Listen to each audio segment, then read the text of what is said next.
Hello, everybody. Welcome back to Top Bins with Twins. This is Luke here. And Paul? Apologies if I sound a little nasally. I've got a cold or something. Did take a COVID test, so I was very practical about that. I do not have COVID, which is good. Love that. We do. But like I was saying, apologies if I do sound a little nasally, but not much I can do about that, unfortunately. Yeah, you'll be okay. Like, you're sojourning through. Yes, certainly are. So, Paul, how's your week been? It's really good. Actually, I still don't know. I haven't looked on the FPL website to see what my game week rank was, which we can talk about later, but I'm going to look real quick. Well, let me briefly ruin the surprise. We tied on points this week. Yeah, both sitting at 59 on a 59 low week. points. Not really a pretty solid week. There were areas where it could have been better, but ultimately very happy with the end result. Captaining Saka would have been a game changer for either one of us. That would have changed the season for both. It could have been great. It would have been a massive rank gain. But, nevertheless, Captain Harry Kane. Oh, I'm out of the 3 millions. This is a landmark moment, folks. 2.9, let's go. A big day for Paul here. He has finally broken through the glass ceiling. Yes, I'm so happy. We're very, very proud of you there, Paul. So yeah, like we said, good week for both of us. We'll kind of dive into that in a little bit, but we'll do a brief little overview of some of the important games from this game week.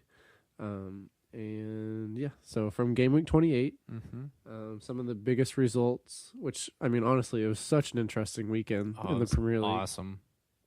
It's an awesome week. Opening up the weekend, we had Newcastle winning on Friday 2-1 away at Nottingham Forest, with Isak getting a brace, looking incredibly well.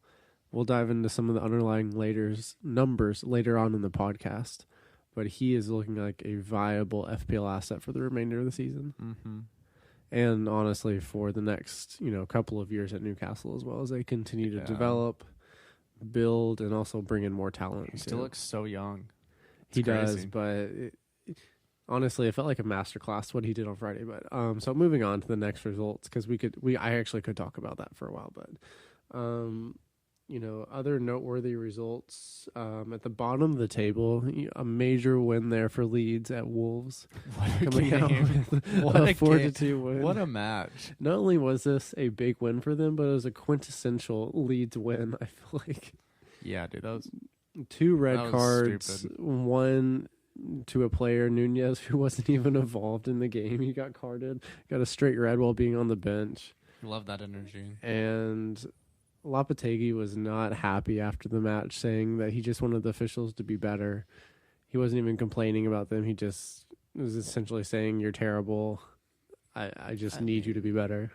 I mean, that whole, obviously just watching the highlights, I didn't get the real live feel of how all that chaos went down at the end of the game, but just even the highlights of, especially when Somerville picks that ball up and he pauses for a good 1 Mississippi, 2 Mississippi, 3 Mississippi, and looks up and sees Rodrigo and he's like, "Oh, I can play this ball. The referee didn't call it." Yeah, it was a lot of fun to watch. I was kind of watching it here and there on my phone when I could, but it was a lot of fun. And I think, one question to raise out of that is Jack Harrison an FPL asset? Is Rodrigo an FPL asset going forward?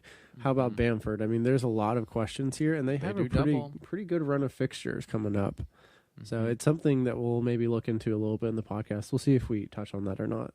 Yeah. But in other noteworthy matchups, Paul and I, importantly, there was a goal each from Kai Havertz and João Felix. Felix, let's go. Which was good for us both. That Felix goal got me so jacked up. Yeah. I was ready to run through a wall.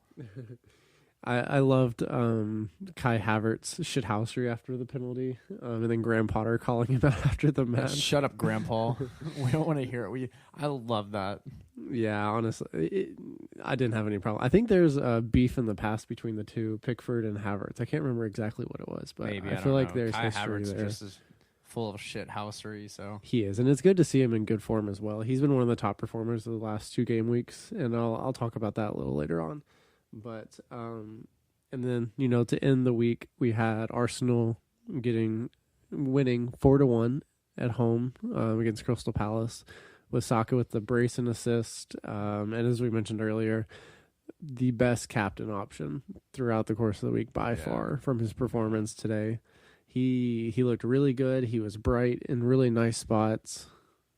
Yeah, and, he looked really good. I mean, I think if you captain Saka, congrats to you, because that was a good call. Luke, you also forgot about the Antonio Conte game. Oh, yes. Well, yeah. I guess the game was important, but the presser afterwards was even more interesting, we should say. Yeah, that was Conte from left field just dropping a hammer blow on the whole Spurs organization. But the thing about it, too, he was seemingly just being honest. Yeah, I mean, I don't think that what he said anything was inherently wrong, but in his position with basically he's just attacking his direct boss. I don't think that's ever advisable for anybody in any job in any role capacity. Agreed. So I mean, very bold, but I mean, honest, I respect it. Like, I do respect it. I think that those were probably thoughts he had before he was appointed to the job, whenever he was going through that fill it out phase, see if he was interested in taking on the role. And it seems like those have only been confirmed once he's actually gotten there and seen it from the inside out. Yeah, I mean, they haven't won a trophy in 20 years. Right. And he's calling out his players almost on a name basis, saying these are actually performing and the rest of them just do not have a will to win. They're not, motivated. Yeah. And that hurt. I feel like he has to have lost the dressing room at this point. Yeah, I mean, he has to have. I think that's a point of no return. But maybe it's Conte, so who knows? We'll see what happens with that. I mean, right. I think if he would have been fired, he may have been fired by this point. I don't know. I think that there's maybe like a mutual agreement that he'll, finish out the rest of the season, and that'll kind of be that. But at the same time, after those comments, you would have to think that the board or Danny Levy is just wanting him out immediately. That's what I'm saying. Like it's Sunday night. We're recording this. He said that. What was it last? It would be, I guess, yesterday afternoon. It was on here, Saturday afternoon. On Saturday afternoon. Mm-hmm. So I mean, if he's not fired at this point, I think they're probably just going to ride out the rest of the season, and then they'll mutually agree to part ways. And it seems the most viable solution right now. I think so. I don't know how it's going to play out. I wouldn't be shocked. I would have fired his ass right away. I wouldn't be shocked if he wasn't the manager by the start of the international break. That would not be, I guess, the resumption after the international break. I would not be surprised by that. Yeah. Agreed. But one final note on this is I feel like Southampton was quite lucky to get a point out of the match. With the penalty that was conceded at the end, and then James Ward-Prowse.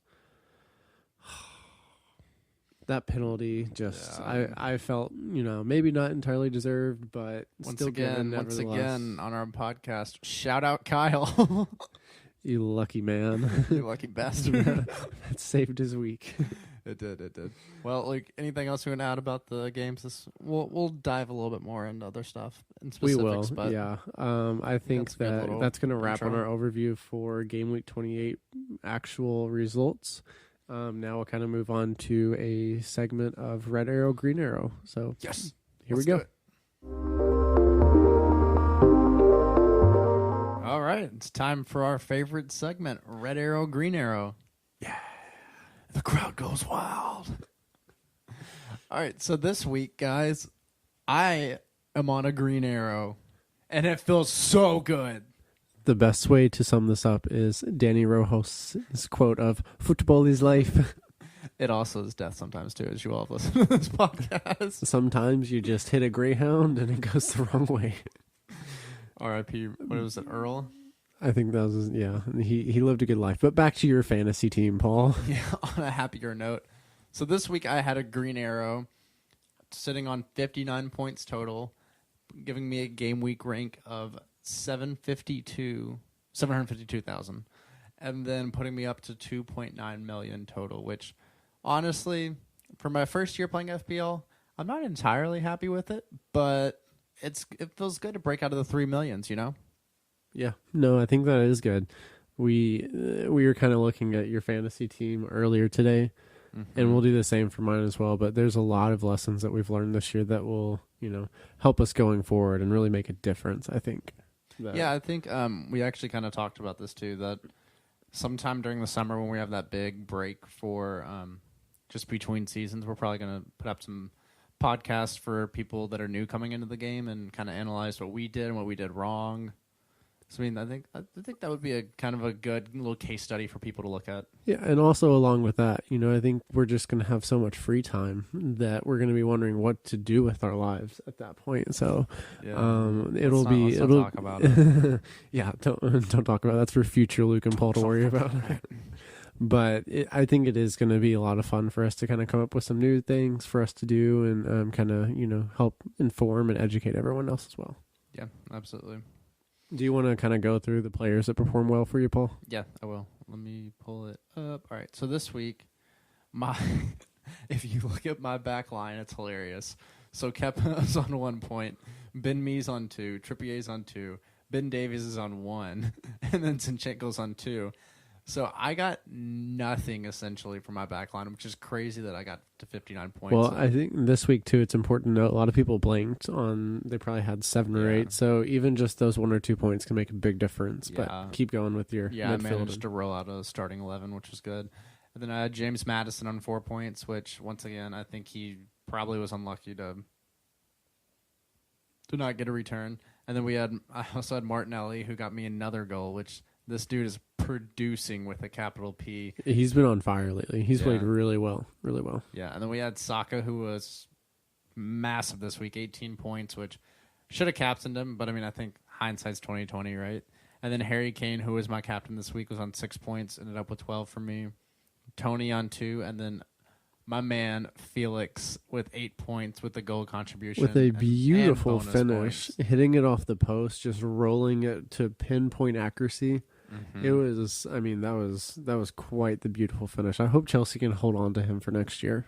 Yeah, I really hope so too. I mean, apparently, throwing out the money is not a problem at all for Todd. So I imagine he'll be staying there if everything goes to plan. Yeah, I mean, he looks like a great part of their attack. Like him and Havertz are building chemistry, and I think last week I shouted out Christian Pulisic on this podcast, and I think that a front three involving him, Havertz, and Felix look pretty scary, if you're asking me.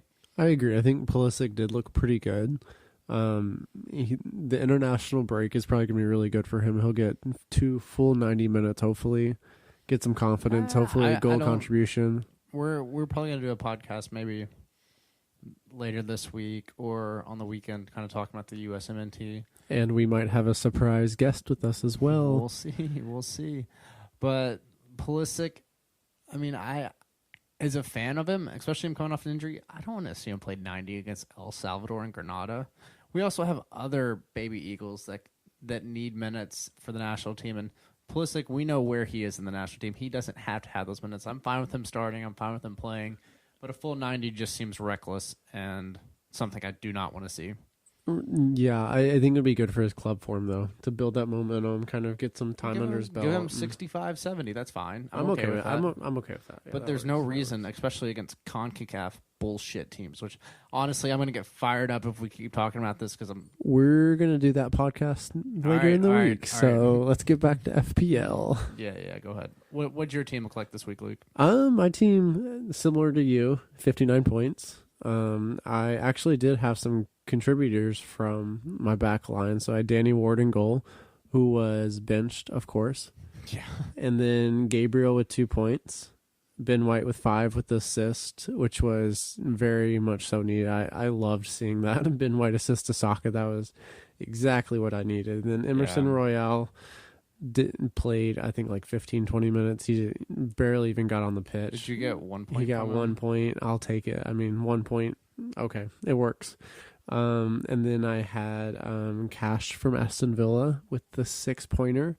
That was a transfer I made in this week, so I'm really happy that went well, and it'll serve me well. That's a good transfer. It's a good move. It'll serve me well going into the next couple of game weeks. And he's not even on international duty, so I'm very happy to, let's give him a nice little blanket, maybe like a couple beers before the beginning of the break, and really build him into fine form going back into the rest of the game weeks. I'd love to see that. What does beer have to do with that? I don't know. We want to feel comfortable. He's English. I feel like he's gonna like beer.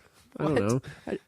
You don't want your FPL players in top form. I don't No, want my players hey, drinking beer. hey. I'm sorry, no. No, these guys are top world class athletes. If they have a beer or two, 2 weeks before a match, I'm okay with that. He'll work it off. He's got plenty of time. I just want him to be happy and contribute. Listen, that's what I'm looking for. I'm a case study on it. It's never just 2 beers, Luke. Okay, I know how this goes. The sober march.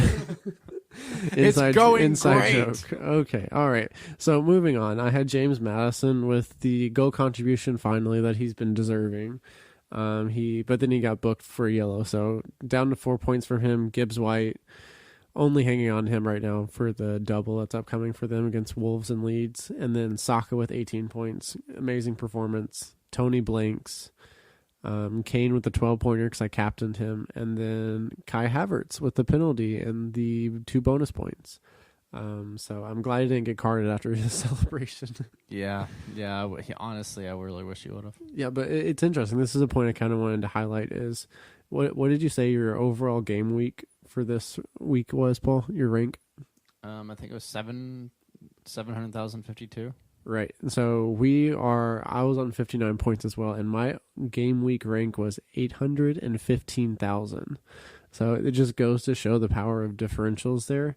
Yeah. I think that maybe the big difference there was Felix. me having Havertz and you having Felix. Mm-hmm. And I think, there's other differentials in there, but we won't dive too much into it. But it just kind of shows the power of those differentials and how they can really boost your rank, even if you're getting similar points to everyone else around you. Let me tell you, Luke, I got some doozies of differentials to suggest later on. Oh, I'm excited. We should come up with a new segment. I don't know.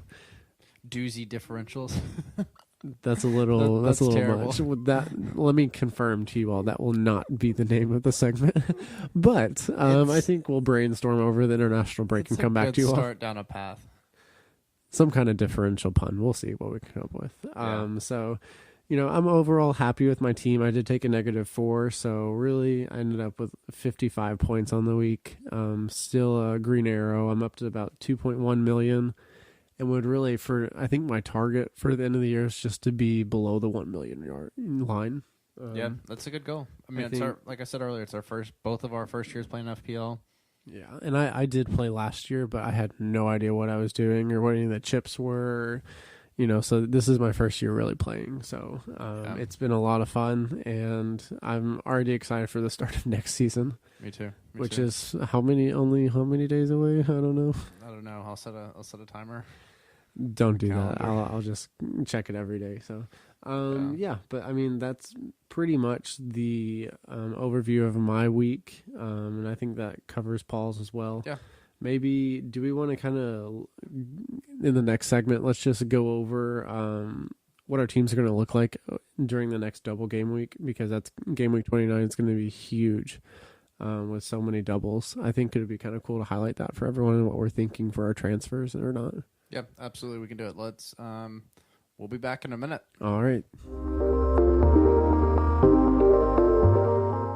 All right, everybody. Welcome back to Top Ends of Twins. We are now into buy or sell.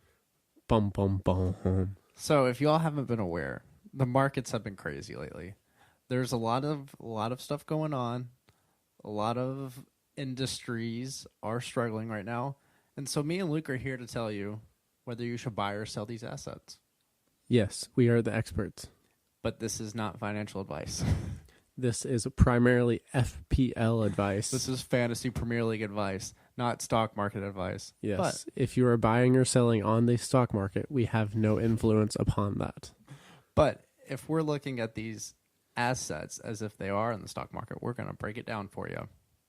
Mm-hmm. All right, Luke, who is your first? Do you want to do buys first or sells first? I think what I'm going to do first is kind of overview my team that I'll be going in for game week 29. Okay, let's do that. We can start off with that. I thought we were going to tell them, but that's fine. So that way it kind of prefaces what I'm going to be kind of looking at and why I'm looking that way. Okay, go ahead. So the starting 11 that I will be putting out for game week 29 is De Gea in goal. Let me highlight all the people that are going to double. Each person I mention, each player I mention now is doubling. And that's going to be a total of 9 players.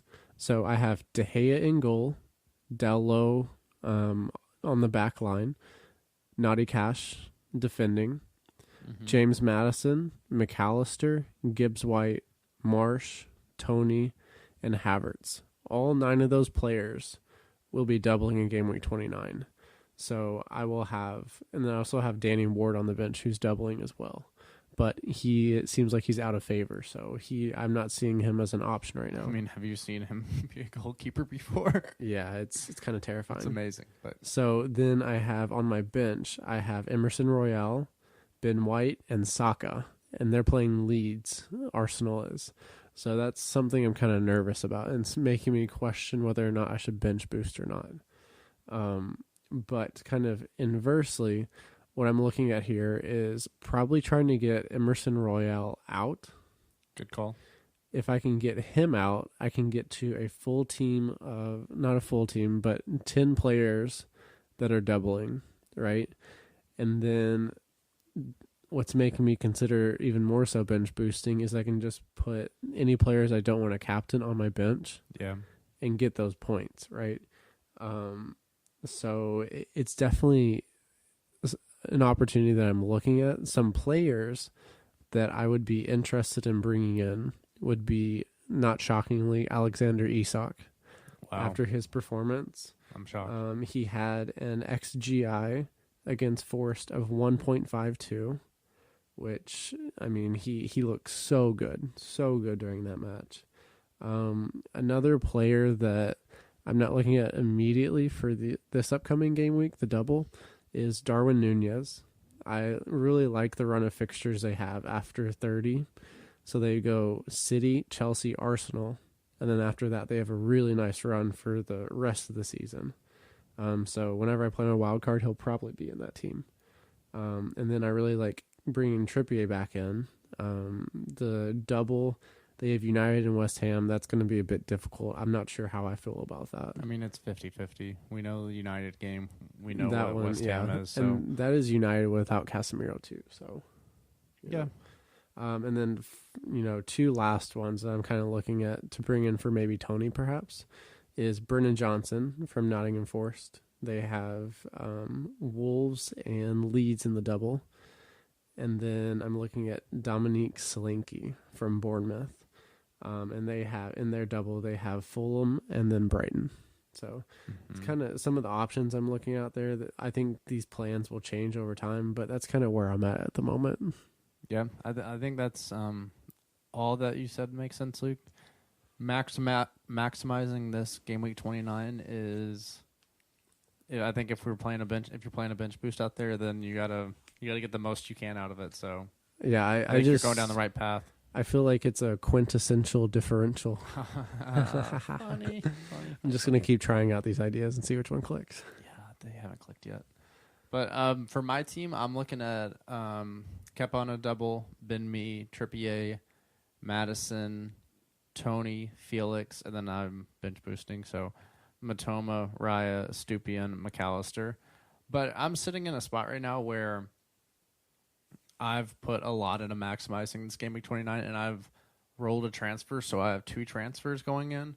That's good. That's good for you to have that. Yeah, sure. I have flexibility, so I can maximize this. So looking at it, though, I don't necessarily love this team for the double. There's absolutely changes I'm going to make.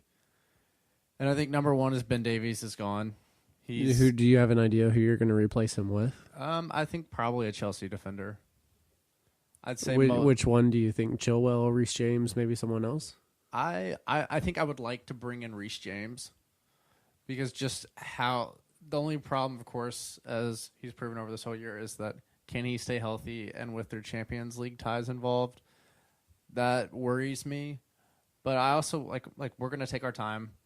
I first off, recommend anybody out there, don't make your transfers until the tail end. Yeah, that's a very good point. The absolute tail end, because during international breaks, you never know what's going to happen. And you really want to kind of wait for those players to get back to their club teams, their managers and training staff have a chance to evaluate them, and then they do their press conference, and that's when you really will figure out what's going on. And so bringing that up, I also did not get a chance to watch Brighton in the FA Cup today, but I heard that Estupiñán got subbed off in the 46th minute, and he's about to fly to Australia and then have 2 games there. And then he's coming back, I think, 3 or 4 days before Brighton play their first game against Brentford in the double? I think so, yeah, that sounds right. And with him maybe a little bit coming out of favor under De Sarbi, and having that international break where he's having to travel so much. But, I mean, do we know, is there a locked-on replacement for him? Is there someone who could come in? And I don't think so, but that's kind of my point, though. I feel like he will be playing at least one of those. So maybe not a transfer you want to make? Possibly. I mean, like I said, I'm taking my time. We're going to see what happens, but that he is in my head right now. He has a little flag beside him. I'm not sure what we're going to do with that. That does make sense. I get that. Okay, and so I kind of hinted earlier about some differentials that I'm a quintessential differential? No, an essential differential. Ooh, okay, another idea there. That's even better. So number 1 on my list right now, besides Reece James, who I think is a great option if he's healthy going into that, Jack Harrison.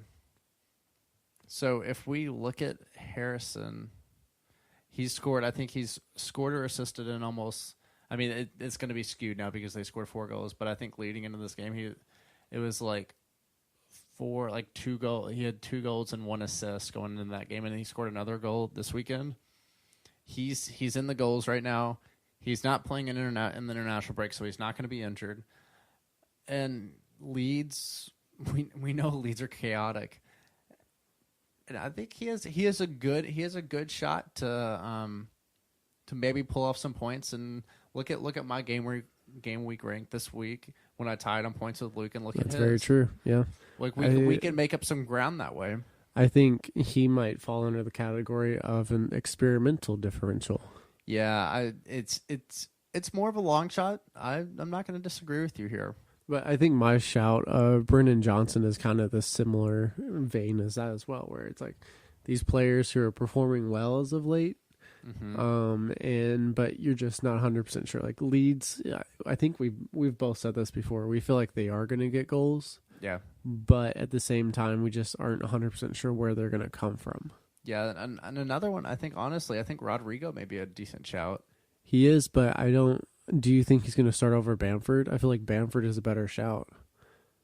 But but if you look at, so I need to pull in a midfielder for maybe I don't know what I'm going to do. Your brain is very jumbled at the moment, Paul. No, well, the problem is that I have 2 Arsenal midfielders and I want to maximize this double, but how am I going to take Martinelli out? I don't know if you can. Like, that's the thing. I can't take him out. I'm not going to take Saka out. So, I mean, I just stick with the 2 the 2 Arsenal assets in the midfield. Yeah. Maybe take Zinchenko out too. Yeah, and that's maximize true. it in the back, which, I mean, honestly, I think just looking ahead at this double game week 29, I don't see many clean sheets out there. I think there's going to be a lot of goals. That makes sense to me. I think, looking at those games, as you're saying, it's going to be difficult for teams to keep a clean sheet. And I'll be going with 3 defenders is my plan. So I'm not relying on that clean sheet anyway. And the players I will have, I'm expecting either hopefully an assist or even a chance at a goal. So all of these I look at as an extra 90 minutes for that XGI opportunity to increase. Yeah, absolutely. For a lot of what we're talking about, actually, I think this is all very relevant. This is a good conversation to have leading up to this. But all this can change within a week and a half. It easily can. Depending on how the international break goes. So we're going to keep a close eye on it. We're going to monitor it. But, Paul, the opposite of a differential, we have the little Norwegian man, Erling Haaland, he's going to step on you and crush you. Pun intended there. He bags a hat trick and anyone barely even notices. It's just, it is insane how good he is. He's, I think in the FA Cup match, you could see his strength combined with his athleticism. I think even the City players underestimate how fast and how strong he is at times. And another thing is he's a smart footballer too. He is. I agree. Like people talk about his goal scoring, but he also, he creates so much space for everybody else just by his movement. Oh, okay. Yeah, a great example of this. After they played Leipzig in the Champions League earlier on in the week, he was being interviewed by Thierry Henry, and then Micah, and I think Jamie Carragher as well. Don't forget about Kate. Kate, my apologies. I cannot forget her. Our queen. But during the course of this interview, he was saying every instance that he remembered of his opportunities to score goals. And he remembered 5 or 6 immediately off the top of his head. It just goes to show his, the way he's watching the game, the way he remembers things. And that's only going to make him a better player over the course of time. I think he's kind of like whenever we take your dog for a walk, Luke, and you're walking him, and he's just kind of walking along, and then he gets a scent of something, and he just whips right across you and just goes after it. That's kind of like Holland is like that natural instinct. The Westicle and Holland are kind of similar. Anytime there's a duck around, that instinct comes out. Oh yeah, ready to pounce. If you're a duck, be scared. Be a duckin'. Another pun. Oh. That was the best ducking joke I've ever heard. All right, Luke. I think this week we've kind of already mentioned some buys and sells. So do you want to mention, we'll just both mention one buy and one sell and call it a wrap on this one? Yes. So I'm going to pivot a little bit differently here. And I think I'm going to take a team perspective on this. Yeah. Right? I think that out of the doublers, the best matchup is Nottingham Forest. They play Wolves and they play Leeds. They have the easiest double. I wholeheartedly agree. If you are looking for major differentials, Forest is a team to look at. Gibbs White is an asset I've had for too long now, but I'm going to ride it out through the double. Brennan Johnson is someone that's really interesting. He's really overperforming his XG. Playing really well for them, and if someone's going to get goals for them, it seems like he's the one to do it. And on the counter. These are some big matchups for Forest. If they really need to get some points out of this to push themselves out of that relegation fight that's just so tight right now. And then I think, honestly, the one buy that I'm going to implore people to take out is Sully Marsh. Good God. Who's surprised by that? But I think this is a pro Sully Marsh podcast on Luke's side. It is, and I think everyone knows that as well. But I think Brighton have a really good run of fixtures. They have Brentford and Bournemouth, and then it's possible they could double in 31 again. So you could have 5 games in the span of 3, where some teams will only have 3. So it's something to look into, but I think any Brighton asset you can't really go wrong with at this point. I completely agree. Maybe besides a stupid who I have. That's true. He's like the only one at this point. Or honestly, if you pick the wrong goalkeeper, that could send you the wrong direction. But besides that, all the attackers, whether it's Ferguson, Matoma, McAllister, Marsh, even you could make a case for Welbeck. You could make a case for Gross. Don't forget the Irish striker Evan Ferguson at the top. I said that. Did you? Oh, sorry, I just Ferguson. missed it. That's my bad. Shows you I listen. Good God. All right. Do you have a sell the week, Luke? If you don't have one, I can do my buy and sell, and then you. I honestly think that mine is probably going to be Mo Salah for the next 3 weeks. I think hanging on to him, well, really 2 game weeks, but they've got City, Chelsea, and Arsenal back to back to back. That's going to be really difficult for him to get significant results, especially for the price you're paying for him. Yeah, I just worry about his ability to, bring FPL managers the real value that they need out of him at his price point. So I would implore people, if you have Salah, maybe to look at someone else for the next 2 game weeks, and then maybe bring him back for 31, where they've got Leeds, Forest, West Ham, and then probably a double in 34 as well. Yeah, I mean, Salah ties up so much money. Like he's just so expensive at this point. And yes, if you look where he's at in the total points, he has returned to an extent this year. But I mean, for what you pay, it doesn't weigh out to me to be a good. Agreed. Be a And good I own. think you also see like a lot of people are gonna have to bring back Holland. So there's gonna be some issues with funding and how you actually are able to do that. So I think Salah's gonna be on the back burner for a little bit. Yeah.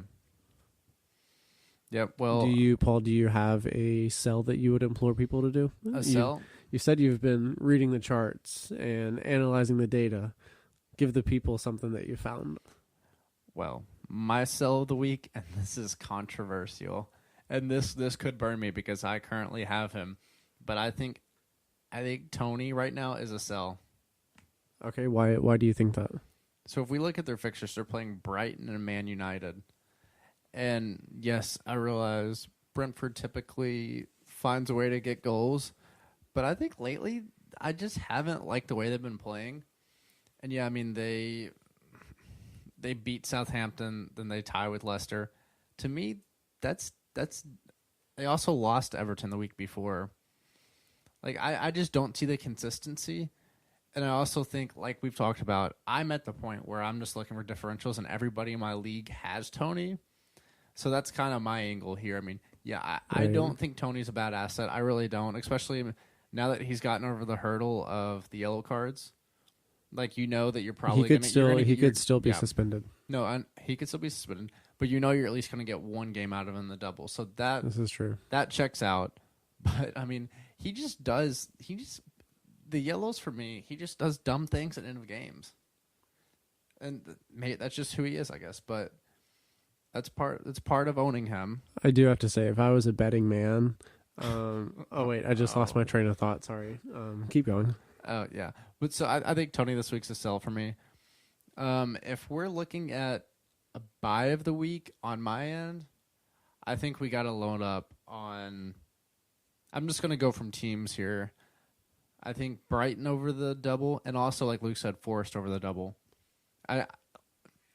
I'm entirely playing for this double, and Brendan Johnson is somebody that I am actually really interested in bringing in, which I never thought I'd bring in a forced asset in this season. I did not ever think I'd even consider it.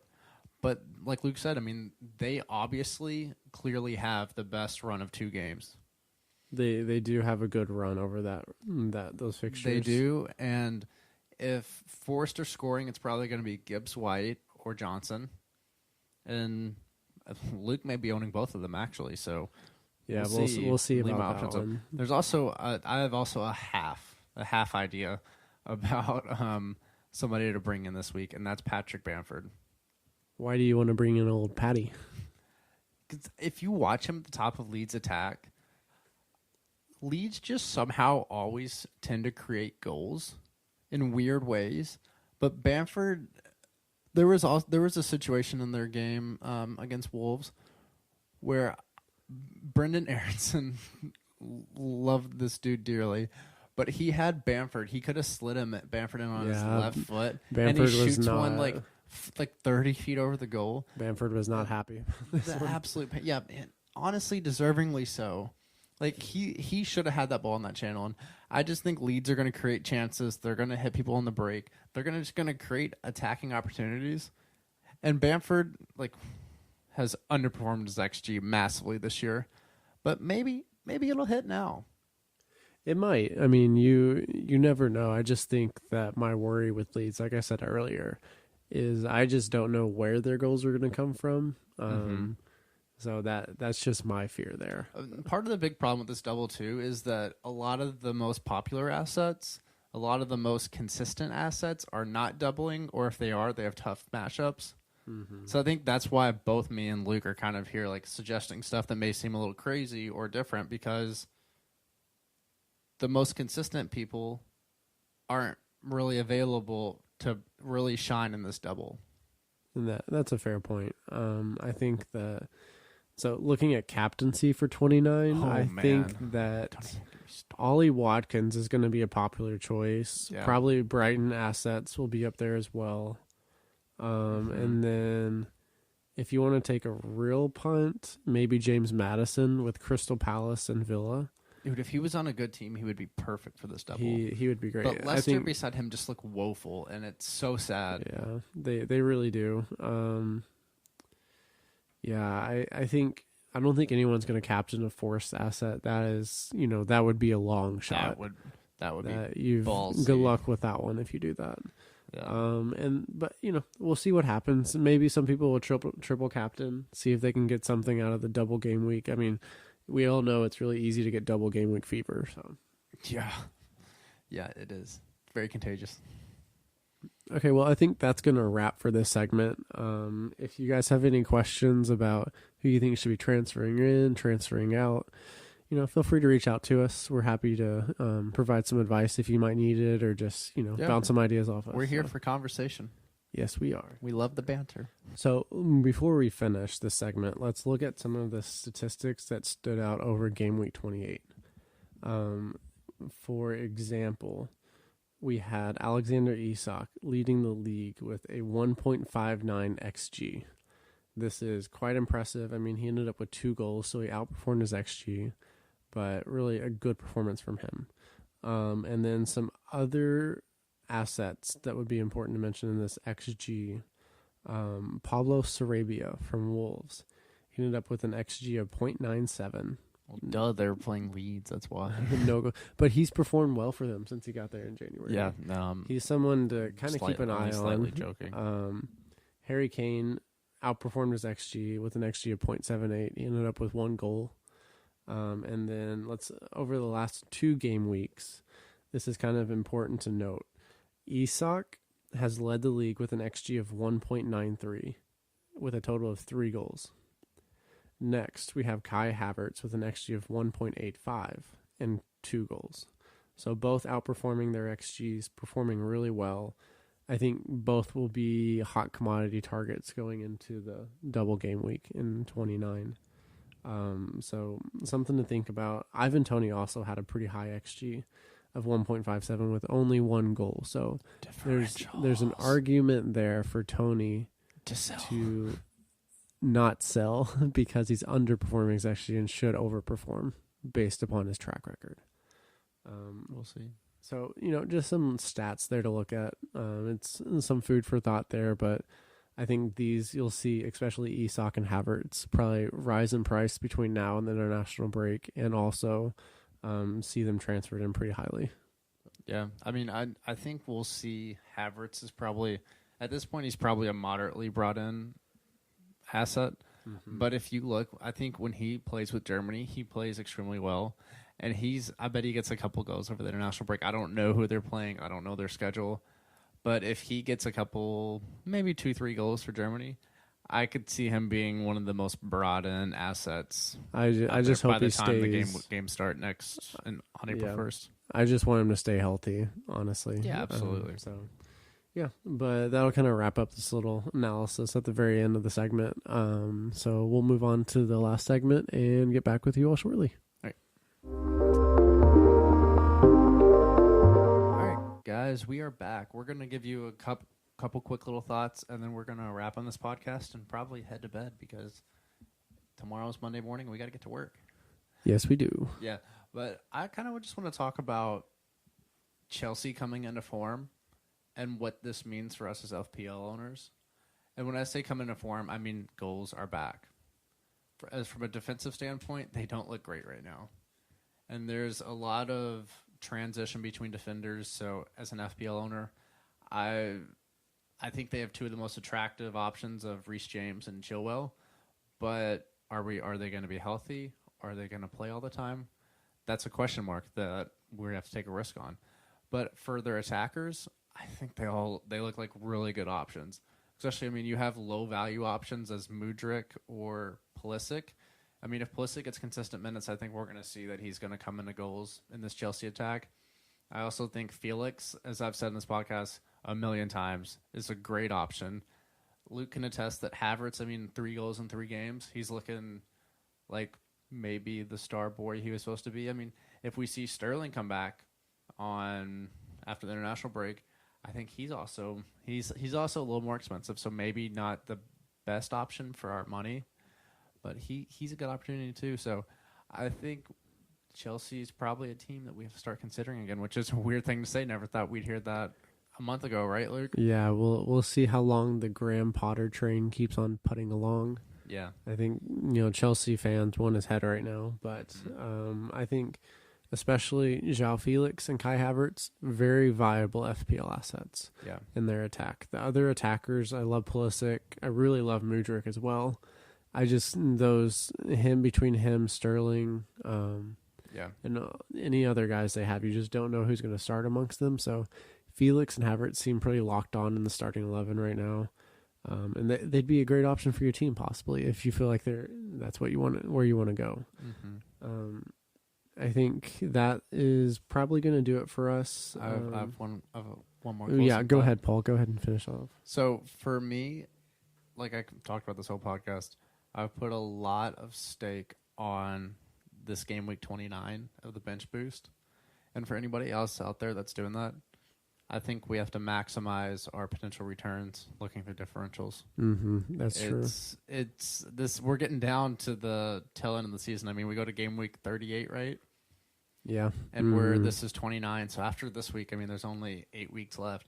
If we want to win our mini league or just raise our rank as much as possible, we're gonna have to try stuff. So everybody, keep your eyes out and listen to our pods, and we hope to guide you to the highest rank possible while we also get there too. I also think too that one of the most important things when you're looking for these differentials, do it in 2 different ways. Do an eye test, watch the match highlights, and then go and look at the underlying data as well. There's lots of great FPL stat sites out there that we'd be happy to share with you all that we found, and I'm sure some that we don't even know about. Yeah. But be sure that you're kind of combining those 2 together in a way that you believe in, you're confident, but it's kind of rooted in the underlying data that indicates something like that is possible. So this is kind of where me and Luke are different as owners. I kind of look more for the eye test, and I do like numbers behind stuff, but I think Luke mostly is numbers driven. So I kind of like that we can give you a different aspect of both approaches on this podcast. Yeah, we've got that qualitative analysis and that quantitative analysis. So it's a nice little balance for us, I think. But honestly, that's probably going to do it for us here today. Paul, do you have any closing thoughts outside of what you just said? No, once again, thanks for listening, everybody. If, like Luke said, engage with us on socials, our Twitter. We're always tweeting stuff out. If you feel like sharing it with anybody on the FPL, anybody that plays FPL, or anybody that just likes listening to a fun podcast, send it out. Share it with people. Yeah, for sure. Also, I think thanks for listening. We're going to try to do a couple threads between now and the upcoming game week to kind of analyze some of the players we talked about. So keep an eye out for that. But we really appreciate you all taking your time, really enjoying listening to this podcast. So thank you for listening, and we look forward to releasing a podcast later in the week. Yep. See you guys. Have a good week.